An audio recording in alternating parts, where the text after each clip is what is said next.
Hello day student, स्वागत करता हूँ आप सभी का अपना YouTube channel BSc with 10th and 12th में। प्यारे बच्चे, आज मैं क्लास 10 का नॉन हिंदी यानी और हिंदी का सेंट्रल एग्जाम का 100% ओरिजिनल क्वेश्चन पेपर लेके आ गया हूँ, जो आपके एग्जाम में हूँ बहू 19 नवंबर को यही क्वेश्चन पेपर पूछा जाएगा।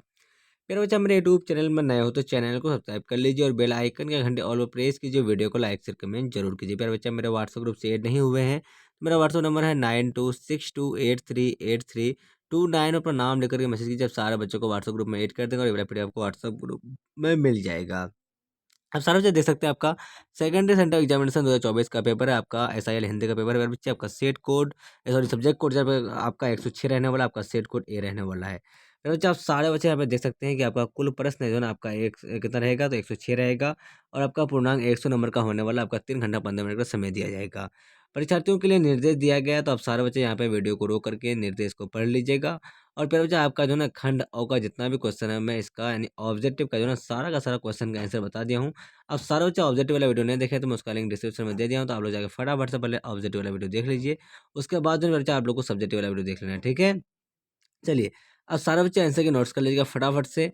चलिए फिर बच्चे, आप लोग चैनल पर नए हो तो एक बार से चैनल को सब्सक्राइब कीजिए और बेल आइकन या घंटे ऑल प्रेस कीजिए। वीडियो को लाइक शेयर कमेंट जरूर कीजिए। फटाफट से अपने दोस्तों को एक बार शेयर कर दीजिए वीडियो को। चलिए चलिए फिर बच्चे, क्या आपका पहला नंबर यानी खंड है कितना, तो खंड आपका बौ जो है ना, आपका क्या बोल रहा है, खंड बौ में, तो देख लीजिए फटाफट से। चलिए, खंड बौ में तो आपका है, तो निम्नलिखित में से खंड बौ का पहला नंबर क्वेश्चन क्या आपका, निम्नलिखित गद्यांशों में से किसी एक गद्यांश को पढ़कर दिए गए प्रश्नों का उत्तर दे। तो आपको इसी में जो है ना आपका आंसर दिया हुआ है बच्चे, गद्यांश में ही पढ़ करके आपको आंसर देना है, ठीक है। चलिए, आपका दूसरा नंबर क्वेश्चन देखते हैं हम लोग फटाफट से। ख में भी आपका तो वही है मेरे बच्चे। चलिए, आपको किसी एक को ही पढ़ के जवाब देना है, ठीक है। चलिए, दू में आपका क्या है, तो निम्नलिखित गद्यांशों में से किसी एक गद्यांश को नीचे देकर पढ़ के, चलिए ये भी आपका गद्यांश रहा, तो इसको भी आप लोग पढ़ के जवाब दे दीजिएगा, ठीक है, कोई बात नहीं। चलिए, आपका तीसरा नंबर जो क्वेश्चन है ना मेरे बच्चे, आप लोग तीसरा नंबर क्वेश्चन कर चलते हैं हम लोग। चलिए देखिए, निम्नलिखित में से किसी एक विषय पर दिए गए संकेत बिंदु के आधार पर लगभग 250 से 300 शब्दों में लिखने बोल रहा है। तो पुस्तकालय में लिखेगा, भूमिका महत्व लिखिएगा उसका। उसके बाद क्या आपका, तो प्रकार लिख दीजिएगा, आपका लाभ हानि उपनिषद सारा लिख दीजिएगा, ठीक है। चलिए, हम लोग चलते हैं अब नेक्स्ट क्वेश्चन की ओर। चलिए, सत्यवादिता क्या है आपका, तो ख में देख लीजिएगा, आपका परिभाषा महत्व अवसर। तो आप लोगों को किसी एक में ही लिखना है बच्चे, हम जो है ना आपका ऊपर वाला ही में लिख दिए, ठीक है, कोई बात नहीं। चलिए, आपका चौथा नंबर क्वेश्चन क्या बोल रहा है आपका, अपने बंधन के पास एक आवेदन पत्र लिखिए जिसमें बीमार माँ को देखने जाने के लिए छुट्टी की निवेदन की जाए। चलिए, आपका चौथा हो गया। या फिर भ्रष्टाचार विषय पर केंद्रित दो मित्रों के बीच का संवाद को लिखिए। उसके बाद पाँच में क्या बोला आपका, निम्नलिखित प्रश्नों में से किन्हीं 5 प्रश्नों का प्रत्येक का लगभग 20 से 30 शब्दों में दें। देखिए, आपका ये 5 नंबर में आपका क्या बच्चे, तो किन्हीं 5 प्रश्न का जवाब देना बोला, ठीक है। आपका यहाँ पे एक नंबर पहला नंबर क्वेश्चन यहाँ पे है, आप लोग देख लीजिए यहाँ पे, दूसरा तीसरा चौथा पाँचवा, आप लोग क्वेश्चन को पढ़ लीजिए मेरे बच्चे, ठीक है। चलिए, 6 नंबर क्वेश्चन क्या बोल रहा है आपका, निम्नलिखित में से किसी एक निम्नलिखित में से किसी एक का उत्तर लगभग 100 शब्द में दे। चलिए, हम जो है मेरे बच्चे पहला का ही दे दिए हैं यहाँ पे, दू तो पूछा ही आपका ना, दूसरा तो ये आपका जो रहीम दिन है लेखे दीनबंधु सम होए, ये आपका पहला हो गया, दूसरा यहाँ पे हो गया, ठीक है, व्याख्या।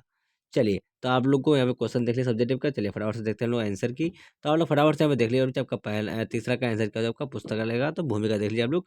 मानसिक स्वास्थ्य के लिए ज्ञान की प्राप्ति की आवश्यकता है। मस्तिष्क को बिना गतिशील बनाए ज्ञान प्राप्त नहीं किया जा सकता। ज्ञान प्राप्ति के लिए विद्यालय जाकर गुरु की शरण लेनी पड़ती है। इस तरह से आप लोग जो है पर बच्चे यहाँ पे जो ना इसका भूमिका हो गया, तो आप लोग भूमिका को नोट्स कर लीजिए या फिर स्क्रीनशॉट कर लीजिए। इसका महत्व देखिए, पुस्तकालय पुस्तक प्रसालय केवल एक पुस्तक रखने के लिए घर आलय नहीं है। यहाँ माँ सरस्वती की आराधना का पवित्र स्थल है। किसी भवन के अलमारियों में पुस्तकें सजाकर रख देने से ही भवन पुस्तकालय की संज्ञा नहीं पा सकता है। ये इस तरह से आपका महत्व हो गया, तो आप लोग महत्व को भी स्क्रीनशॉट कर लीजिए।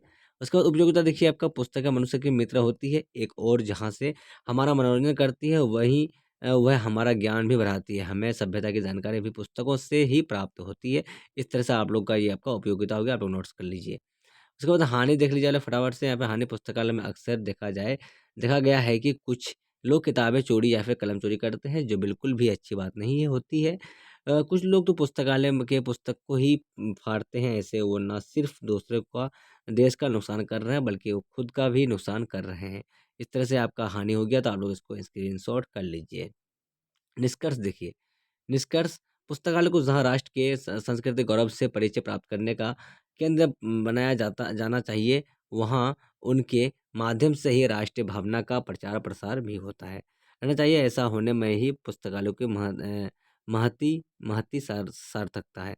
ये आपका निष्कर्ष हो गया, आप लोग यहाँ पे देख लीजिए। ठीक है, चलिए उपसंहार देख लीजिए। वन वन कई प्रकार के उपयोगिता पदार्थ क्या आपका पदार्थ भी प्रदान करते हैं। रबर, गोंद, फल, फूल, कागज अधिक उपयोगिता पदार्थ इन हवन से प्राप्त होते हैं।